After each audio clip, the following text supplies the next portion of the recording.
เป็นไม่เกิดไม่แก่บรรดาท่านสาธุชนพุทธบริษัททุกท่านที่ฟังรายการทานธรรมทางสงบค่ำคืนนี้อาตมาภาพพระครูโกศลสุตตวิธานด็อกเตอร์ผู้ช่วยเจ้าอาวาสวัดพระศรีวรมหาวิหารอำเภอเมืองจังหวัดเชียงใหม่ก็ได้มาพบปะกับญาติโยมทุกๆวันศุกร์ซึ่งวันนี้ก็ตรงกับวันที่15 แรม 6 ค่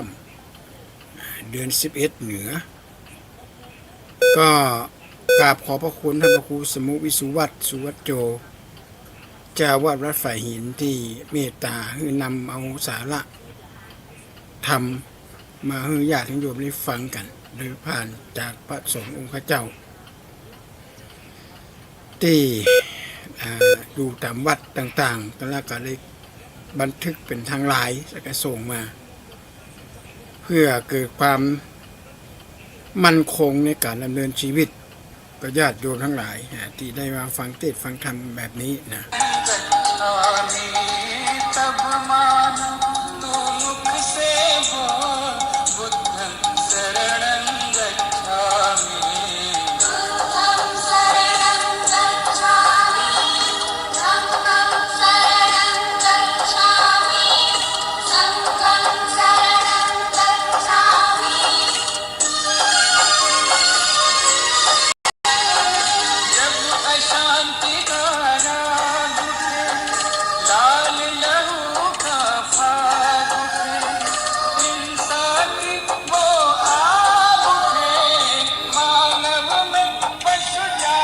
ครั้งก่อนอาตมาภาพได้อู้ถึงเกี่ยวกับความเป็นผู้นำย้อนไปน้อยหนึ่งเป็นผู้นำที่ดีต้องมีแก่นตาหรือ7 แก่นตา7 แก่นนี่เป็นลักษณะอาตมาอู้ได้ถึงว่าปากจูหูกว้างกาโตแล้วก็โง่เป็นคือปากจูนี่หมายความว่าเป็นผู้นำต้องยิ้มทักทายปราศัยไม่ใช่แปลงหน้ากึกเงอะไปเจอลูกน้องก็ด่าเอามาจักเหตุจักผลเขาเอาอย่างมาหลอกก็เจือไปหมดในคนละปากจู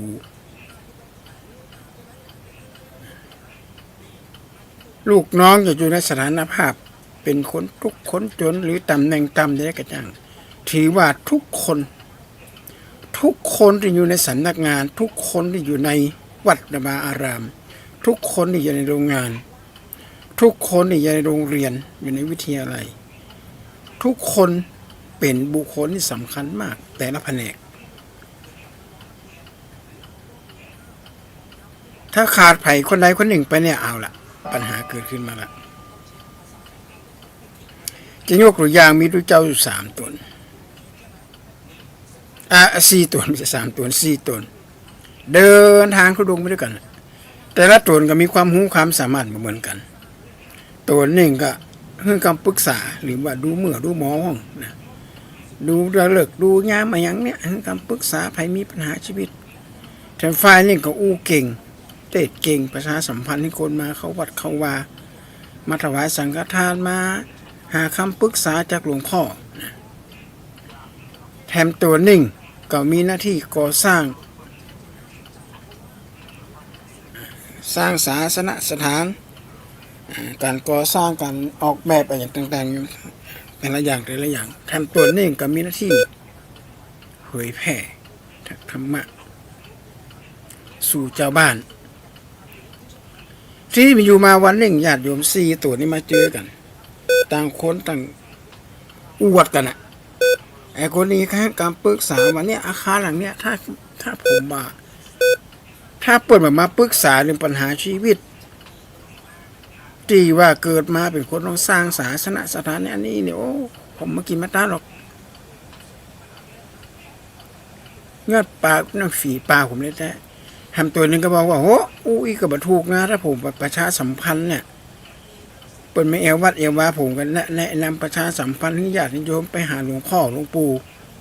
ถวายสังฆทานสร้างศาสนสถานก็ผมทั้งนั้นทำตัวนั้นก็บอกว่าอุ้ยกับมันถูกนะถ้าผมแบบออกแบบก่อสร้างเนี่ยท่านจะได้อยู่อาศัยกุฏิหลังนี้วิหารหลังนี้ศาลาหลังนี้ ผ มตัวนึงก็บอกว่าโอ้โหผมก็ไปออกอากาศเหรอประชาสัมพันธ์ต่างๆนะอ๋อไอ้เรื่องกันเนี่ยถ้าใครบัดเตรียมใจยากก็บัดต้องยากละไอ้คนนี่คือคำปรึกษาเนี่ยกะที่เวลาญาติโยมเข้ามาในวัดกะหายซับ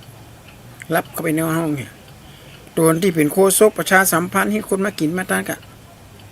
เงียบไม่เนี่ยการยังงานอย่างตัวที่ออกอากาศตัวที่เอาไปเนี่ยกระเป๋าเนี่ยการยังงานตัวนี้ก่อสร้างกับใบใหญ่สิอย่างละเมื่อชะทายเจ้าบ้านมาเสาะหาทุกเจ้าตัวนี้อยากจะได้อู้บาจากันไปมาวัดแล้วครับนี่พอคนแบบมาวัดนั่นก็กลายเป็นวัดร้างหันกับญาติโยมแต่ละคนเนี่ยถ้าเฮาบะหันความสำคัญของกันและกันเนี่ย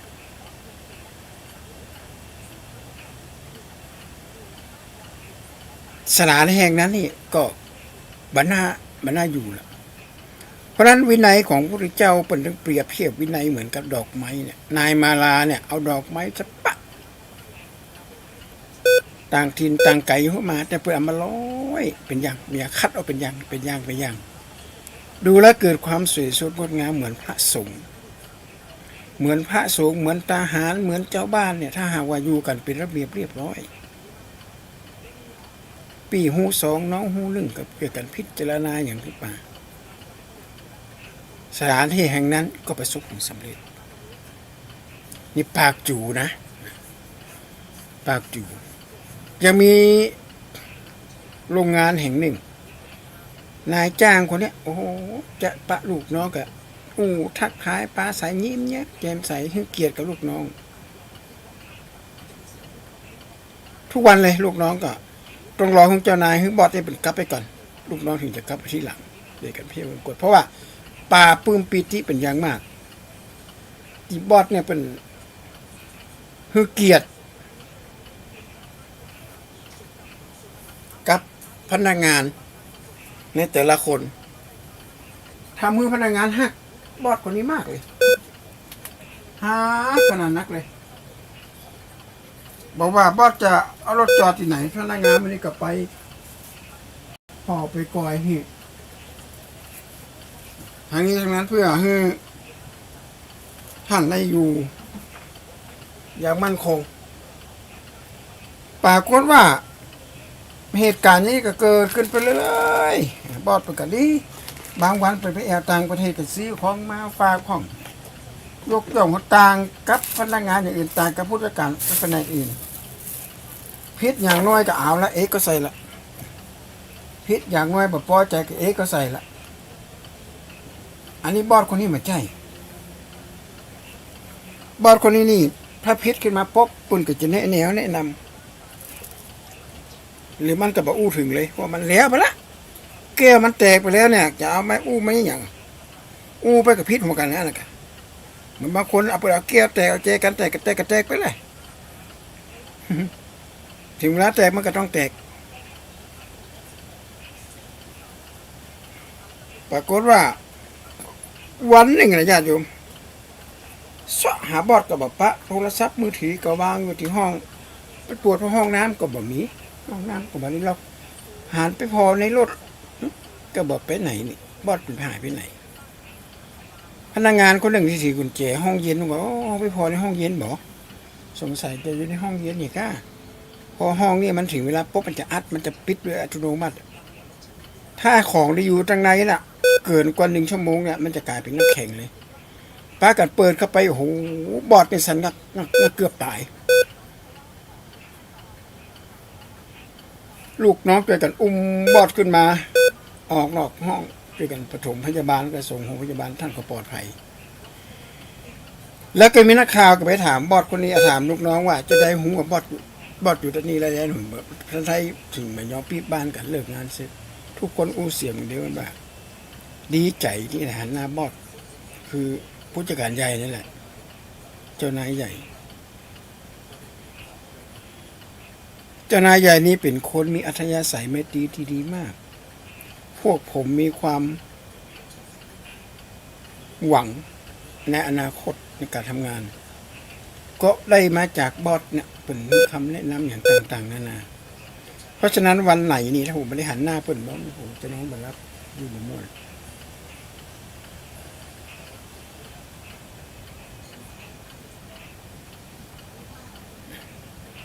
ลูกน้องก็อู้กันจีแต่ในเมื่อวันนี้น่ะบอดเปิ้นไปไหนกับบ่ฮู้หลังจากทักทายหมู่ผมเขาเรียบร้อยเปิ้นก็ไปญาติการผมก็ทำงานตามหน้าที่จนกระทั่งฮู้ว่าบอดเปิ้นหายไปบอดเปิ้นก็เข้าไปตรวจงานในโกดังห้องเย็นปรากฏว่าในขณะที่ตรวจโกดังกำลังจะปิดอยู่พอดีพวกเปิ้นมาฮู้เรื่องของเรานี่หันก่อนญาติโยมการทักทายปราศัยการอู้กันการฟังความคิดเห็นของลูกน้องเนี่ยเป็นเรื่องที่สำคัญมากปากจูหูกว้างหูกว้างก็คือว่าหมายความว่าฟังลูกน้องของลูกน้องเสนอนั่นมาเสนอนี่มาเนี่ยเอาฐานะนี่เป็นผู้หลักผู้ใหญ่ก็ต้องฟังลูกน้อง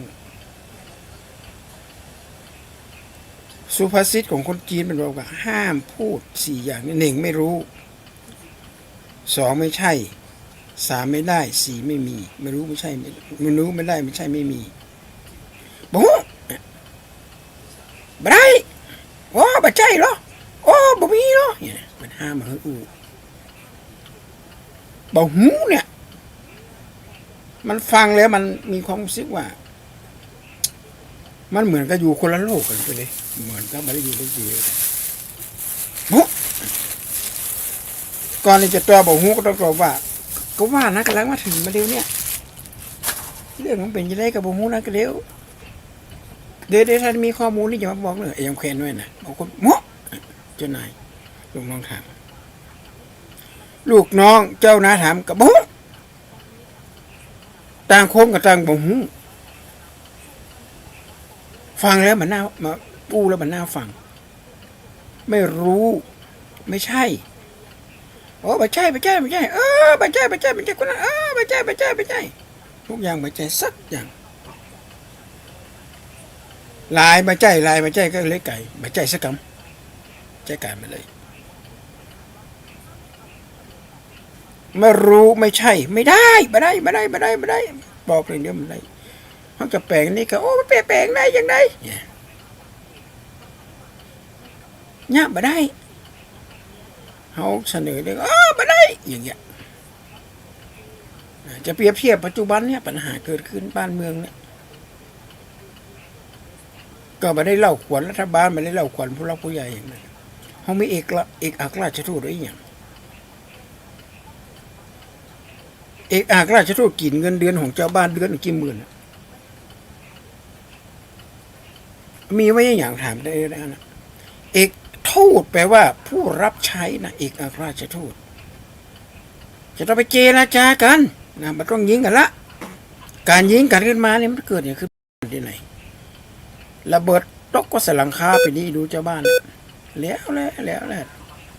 แบนแต่ไม่เหมือนหรือบางคนตายไปก็ไม่แข็งหักขา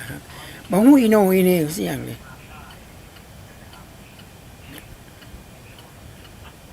ถ้าบอกว่าไม่ได้เจรจากระตุ้มได้มันได้บอกคำเดียวว่าไม่ได้มันกระตุ้มไม่ได้คนที่เปิ่นประสบผลสำเร็จในหน้าที่การงานเป็นเศรษฐีเป็นมหาเศรษฐีอย่างเงี้ยเปิ้นจะบาดใจคำว่าบ่ได้ญาติโยมเขานึกถึงในสมัยเมื่อพลตรีหลวงพลตรีหลวงพลตรีหม่อมราชวงศ์คึกฤทธิ์ปราโมชเปิ้นรู้กันนะเจอไหลอดีตนายกรัฐมนตรีประเทศจีนแล้วจีนกับไทยไปจะถูกกันนะนั่งอู้กับไปชั่วโมงญาติโยมอัตกาผลไม้เป็นอันเดียวเขาสามารถเชื่อมสัมพันธมิตรกับคนจีนได้ค้าขายอย่างกับคนจีนเซ็นของสินค้าเอาเลยอันเนี้ยไม่ได้บอกไม่ได้เจรจาไม่ได้อู้ไม่ได้มันก็เลยไม่ได้ไม่รู้ไม่ได้ไม่ใช่มันก็เลยไม่ใช่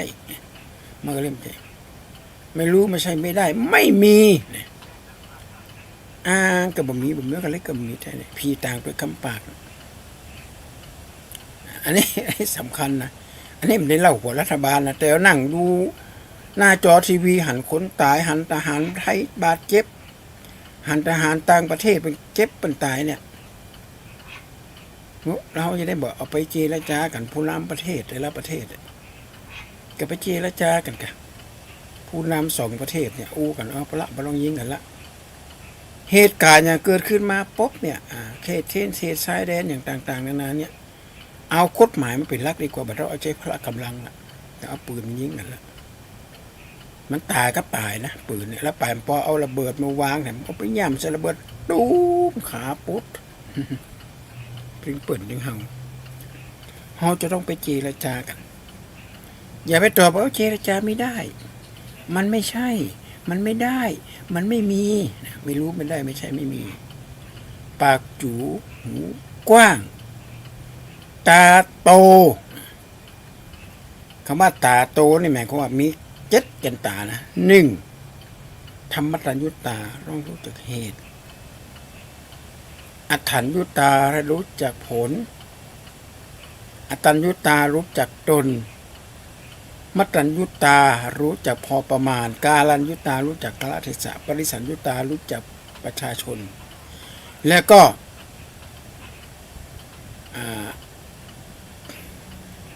ปริสัญญุตารู้จักชุมชนหูจัก7 อย่างเกี่ยวกับการเป็นผู้นำถ้าหากว่าเขาขาดคุณธรรมเนี่ย7 อย่างเนี่ยผู้นำเนี่ยจะต้องมี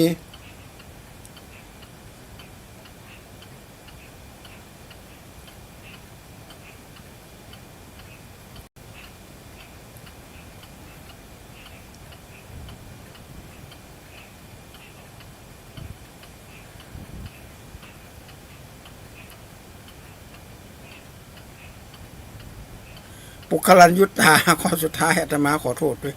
ปุคลัญญุตานี่หูจักบุคคล7 อย่างให้ญาติโยมสาธุชนทั้งหลายอันดับแรกนี่ได้ขอทวนกันน้อยหนึ่งเนี่ยธรรมตัญญุตาหูจักเหตุอัฏฐัญญุตารู้จักผลอัตตัญญุตารู้จักตนมัตตัญญุตารู้จักพอประมาณกาลัญญุตารู้จักกาลเทศะปริสัญญุตารู้จักชุมชนแล้วก็ปุคลัญญุตาปุคโลปรัญญุตาให้รู้จักบุคคลนี่อันนี้ตากว้างนะตากว้างธรรมตัญญุตาหมายเขาหูจักเหตุกันอันอย่างจะจ้างได้ทุกอย่างพระพุทธเจ้าบอกมันเกิดจากเหตุถ้าไปดับก็ไปดับทัดเหตุแบบจะไปดับทัดผลสมมติว่ามีโรคใครเจ็บมาระบาดเนี่ยเราจะต้องรู้ว่าโรคนี่มันมาจากไหนเนี่ยเชื้อโรคเนี่ยต้องสาวหาต้นหาเหตุมันก่อนว่ามันเกิดขึ้นมาได้อย่างไรอยู่ๆมันก็จะเกิดขึ้นมาไม่มีเหตุผลมันก็ต้องมีเหตุมีผลของมันเองมันมีเหตุมีผลของมันเองญาติโยมสาธุชนทั้งหลายอัฏฐัญญุตาเนี่ย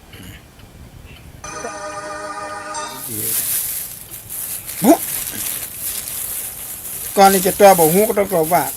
ก็ว่านะกำลังมาถึงมาเร็วเนี่ยเรื่องมันเป็นยังไงกับบอกฮู้นะก็เร็ว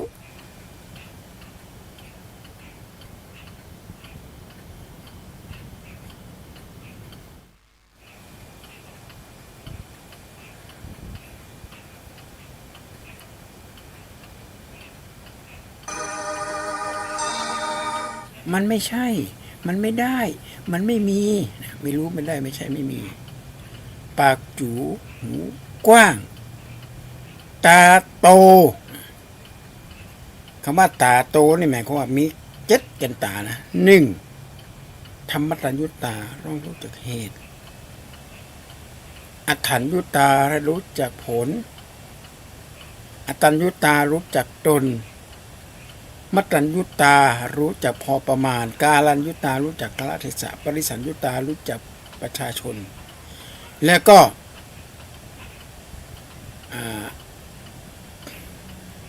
ปริสัญญุตารู้จักชุมชนหูจัก7 อย่าง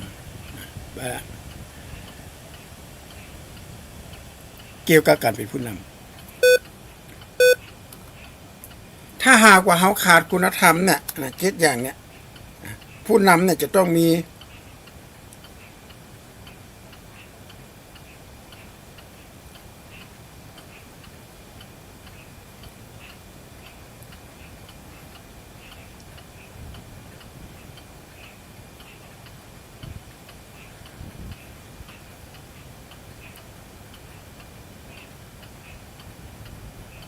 ปุคลัญยุตตาข้อสุดท้ายอาตมาขอโทษด้วย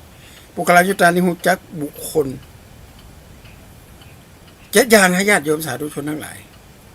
อันดับแรกเลยได้ขอทวนกันน้อยหนึ่งเนี่ยทำมัตตัญญุตาหูจักเหตุอัฏฐัญญุตารู้จักผล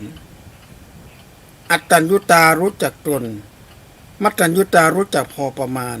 กาลัญยุตารู้จักกาลเทศะปริสัญยุตารู้จักชุมชนแล้วก็ปุคลัญยุตาปุคโลปรัญยุตาปุคโลปรัญยุตาให้รู้จักบุคคล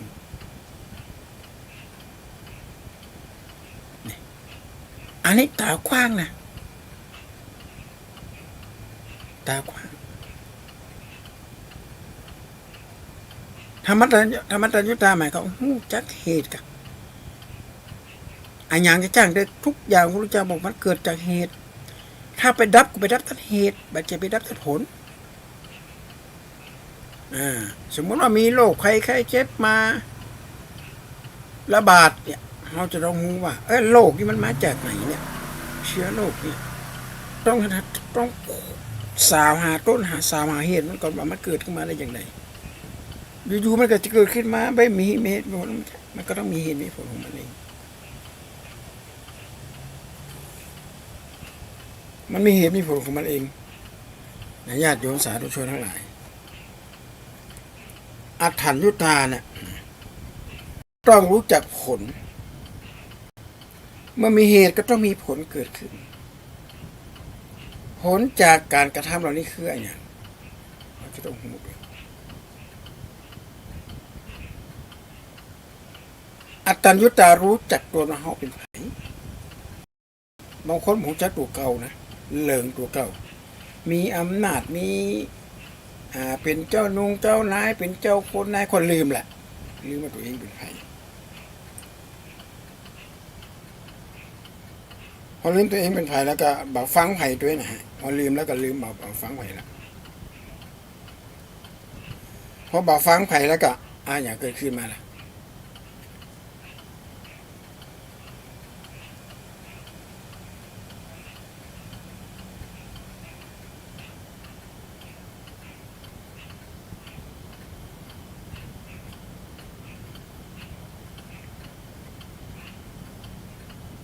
เพราะบ่ฮู้จักตัวเก่า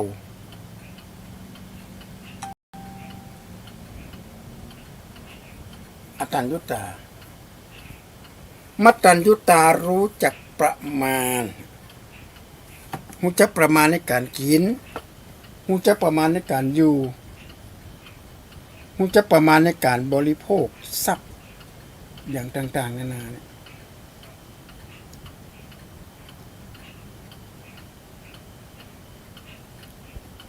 ถ้าบ่ฮู้จักเนี่ยโอ้โหเรียบร้อยบ่ฮู้จักประมาณมัตตัญญุตา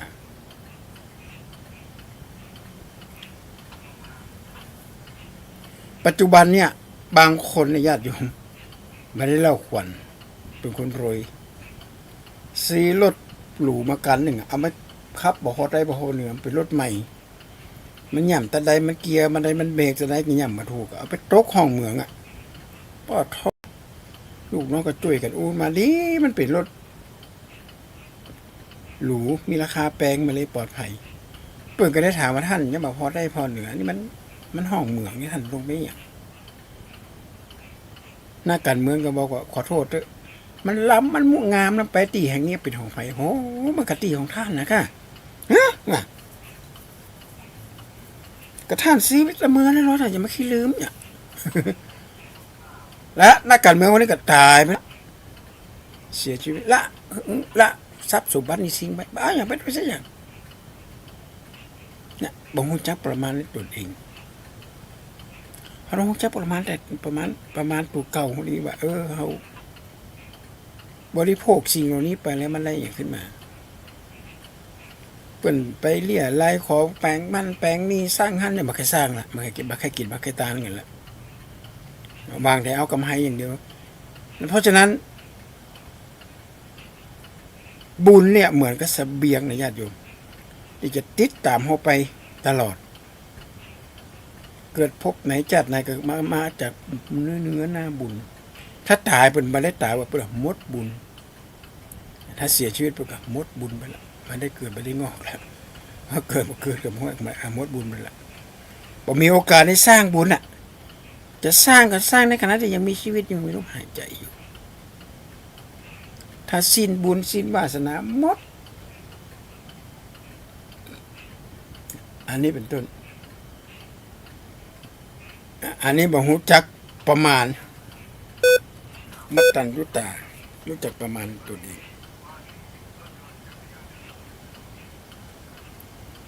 กาลัญญุตารู้จักกาลเทศะเนี่ยอันนี้สำคัญมากคือรู้จักเวลาเหมาะสมระยะเวลาที่จะต้องใจประกอบภารกิจการทำหน้าที่ต่างๆเช่นทำงานให้ตรงต่อเวลาออกตรงต่อเวลาทำงานตรงต่อเวลาซื่อตรงต่อหน้าที่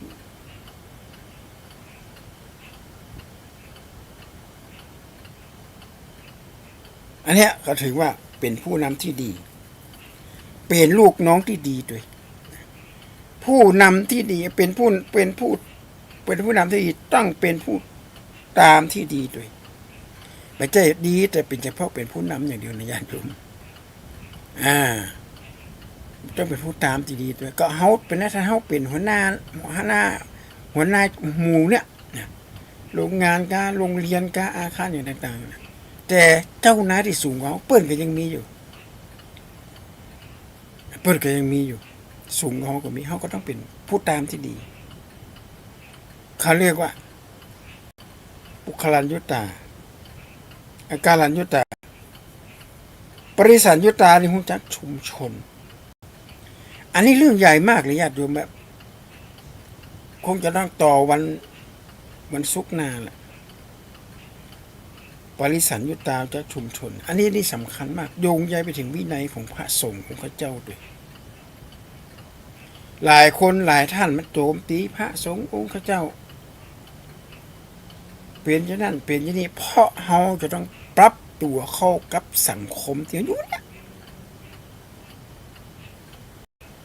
เปิ่นกินปลาเปิ่นกินอาหารอาตมาไม่ใช่สัตว์ไม่ใช่เปรตไม่ใช่อสุรกายญาติโยมจะเอาอาหารมาถวายก็ต้องไปล้างถ้วยล้างจานล้างกระทะอยู่สร้างความลำบากญาติโยมต้องไปเสาะซื้อผักซื้อไม้ซื้อยังมาสปะสเปื่อนพระเจ้าบางตัวมากินเนื้อเจ้าอิดคนบ้านอิดเพราะอย่างจะต้องค่อนเพราะการฉันเนื้อของพระเนี่ย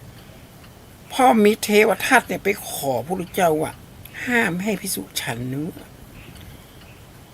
ก็แสดงว่าสมัยพุทธกาลก็มีการทานเนื้ออยู่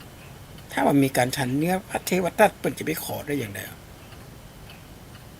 เป็นฉันต้องนางสามาวดีนี่ก็เป็นคนที่มีจิตใจอบอ้อมอารีปรากฏนามาคันธยาเนี่ยนะขอให้นางสามาวดีเนี่ยอันนี้รวบรัดตัดตอนนะทำกับข้าวคือเอาไก่เป็นเนื้อนะเอาตัดเป็นตินในวางแผนแล้วให้นางสามาวดีเนี่ยทำกับข้าวถวายพระสงฆ์นางสามาวดีก็ต้องทำกันเพราะอยากจะได้บุญนะ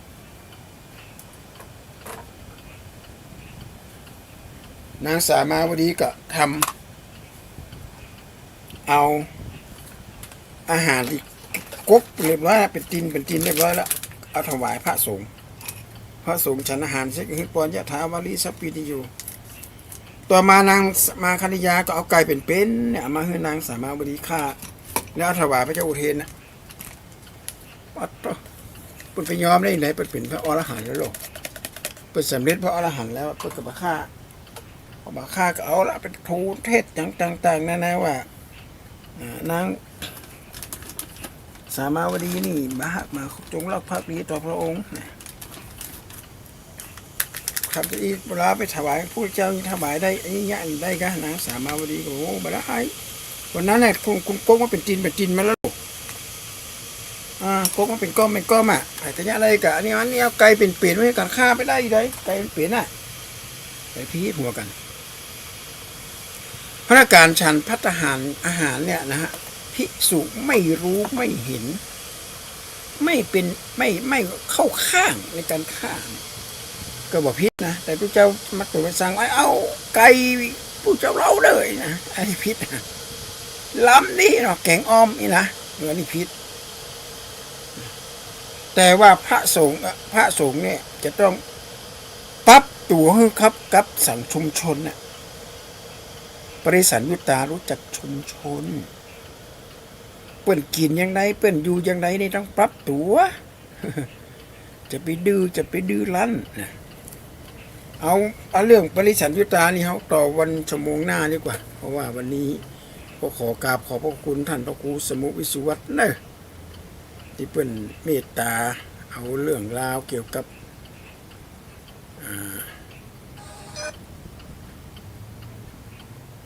พระสงฆ์มาออกอากาศในการดำเนิน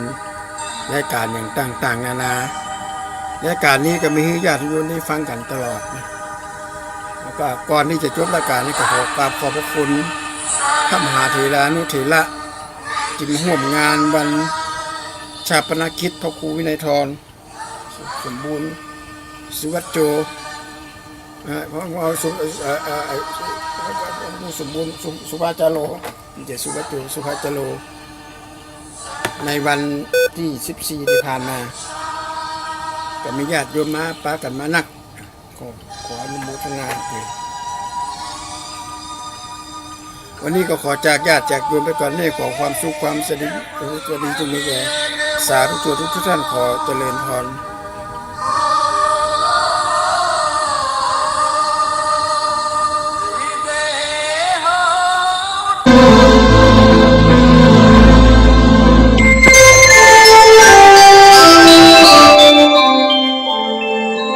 ขณะนี้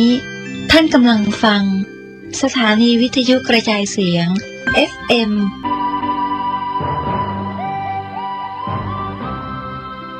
การใช้สื่อวิทยุจะเข้าไปถึงครัวเรือนได้โดยพระสงฆ์ไม่ต้องเดินทางเข้าบ้านการใช้สื่อ